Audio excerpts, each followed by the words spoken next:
tatlo. Yung sa akin, yung pass, isa representation of kasi before, may high times and low times. Ibig sabihin na down and high. So kahit naman na may times na ganun, diretso pa rin, tuloy-tuloy pa rin yung kanta. Kahit nagkakamali. Parang practice na.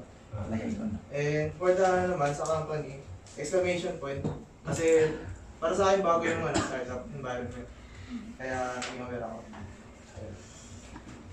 Kasi yung present naman, ito siya, parang key na nag-unlock ng maraming bagay-bagay. Kasi nakikita ko sa sarili ko ngayon, marami akong na-unlock na skills. So, yun. Yung sa naman, company, ano siya, river. Kasi kahit malakas yung agos ng river, dire-diretso pa rin.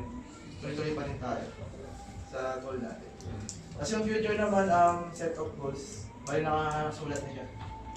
Yun yung ko, para saan. Kasi yung naman, sa company siya, night time.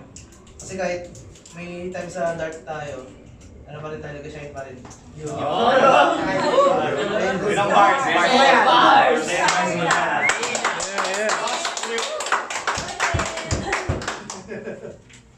Who's next?